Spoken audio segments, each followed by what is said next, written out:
Hello everybody.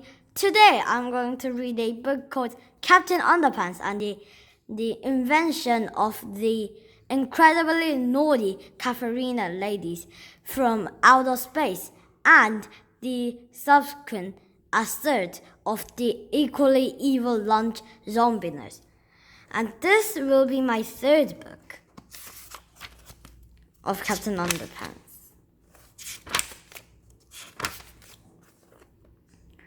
Hello, it's us again. Before you read this book, there's some things you should know.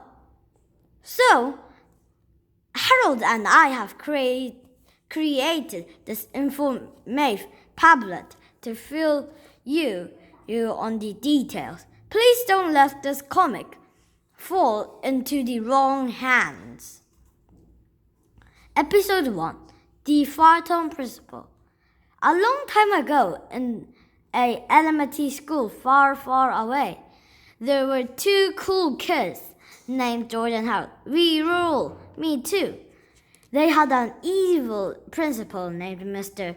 Crop, who was strong in the way of force. Blah, blah.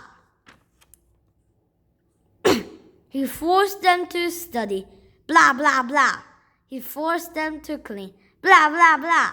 And he forced them to behave. Ha, ha, ha. So, George and Harold hypnotized him. You will obey our every command. Snap. Okay. You are now Captain Underpants. Okay. Ha, ha, ha. It started out as a joke, but it wasn't funny for long. Ha, ha, ha, ha. Hey, come back. Tra-la-la. Mr. Crop thought he really was the world's greatest superhero. He got into all kind of trouble.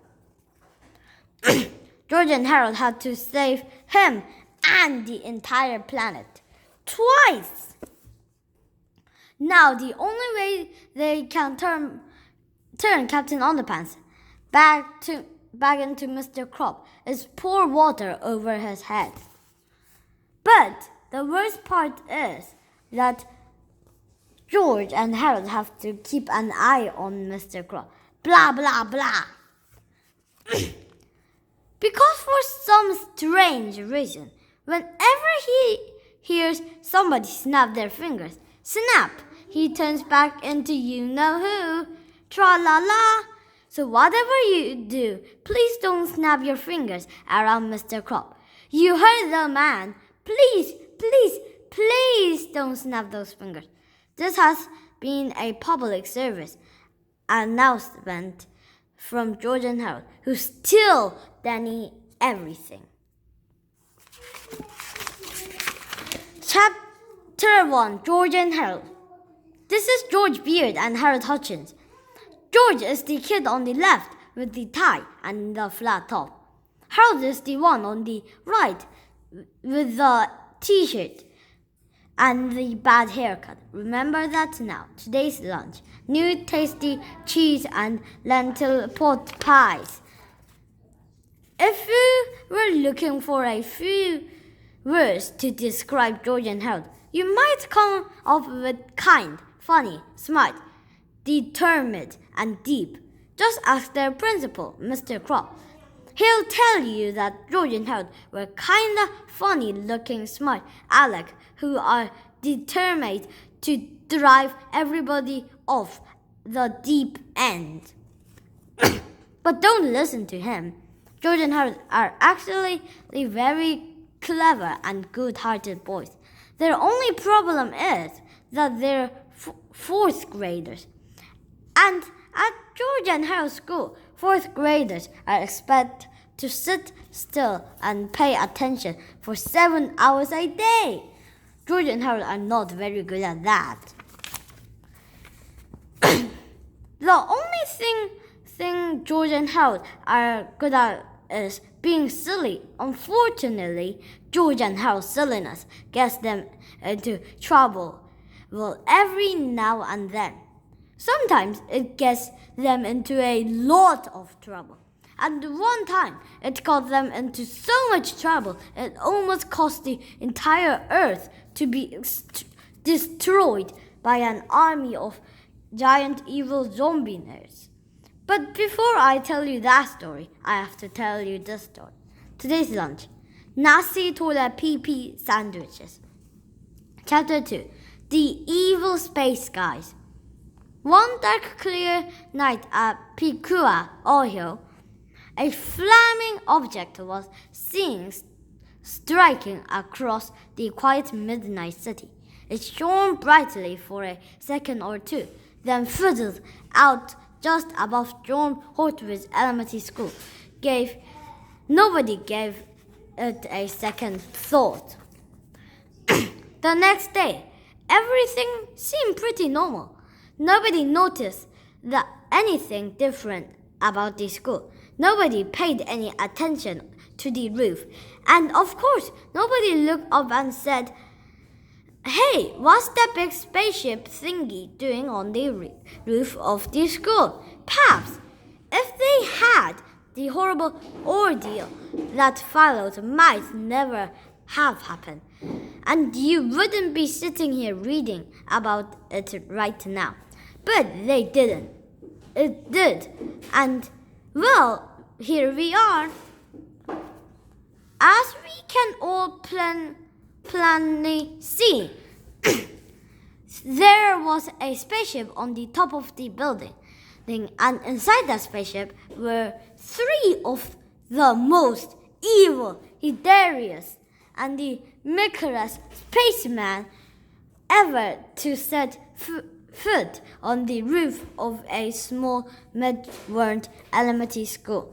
Their names were George, Clark, and Jennifer. Their mission? To take over planet Earth. "First," said George, "we must find a way to infiltrate the school. Then," said Clark, "we will turn all the children into giant, superpower, evil zombies. Finally," said Jennifer, "we will use them to take over the world." George and Clark laughed and laughed.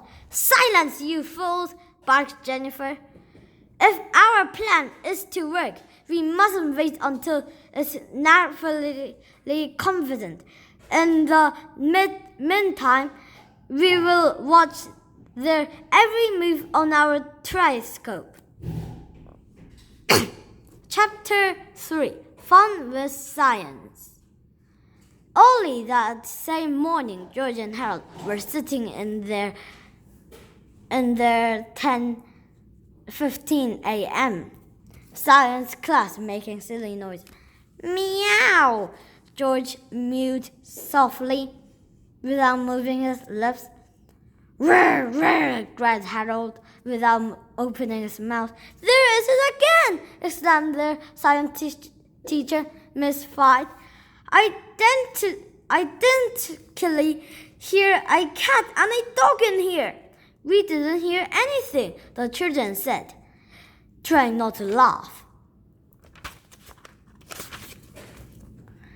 I must be hearing it again," Mr. Fight worried. "Maybe you should leave and go and see a doctor," said George with a cold grin. "I can't," said Miss Fight. "Today is the day of the big volcano experiment."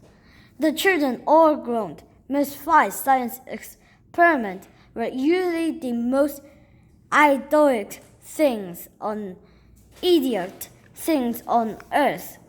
They almost never worked, and were always boring. But today's experiments were different. Miss Fight bought a large fake-looking volcano that he had made out of paper mache. He filled the volcano with a box of ordinary baking soda. Baking soda is also called sodium bicarbonate, explained Mr. Fight. "Meow," said Mr. Fight. "Did any of you children just hear? Never mind." Mr. Fight opened up a bottle of clear liquid. "Now watch what happens when I pour vinegar on the baking soda, he said. Meow!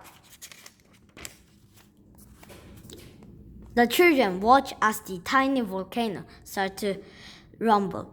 Soon, a large glob of foamy goop spurted out of the top. The goop poured over the desk and dripped onto the floor, creating a huge mess. Oops, said Miss White. I guess I used too much of baking soda.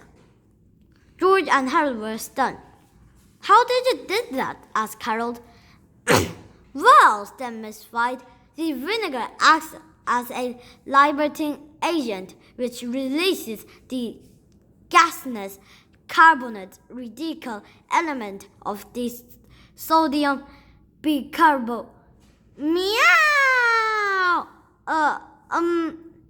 Mr. White paused. Excuse me, children. I got to go and see the doctor. Miss White put on his coat and hurried through the door. George and Harold got up and studied the mass volcano experiment with great interest. Are you thinking what I'm thinking? Asked George. I think I'm thinking what you're thinking, said Harold. Chapter 4, The Setup. And this will be the end of part 1 of Captain Underpants and the invention of the incredibly naughty cafeteria ladies from outer space and the subsequent assault of the equally evil lunchroom zombies. Bye!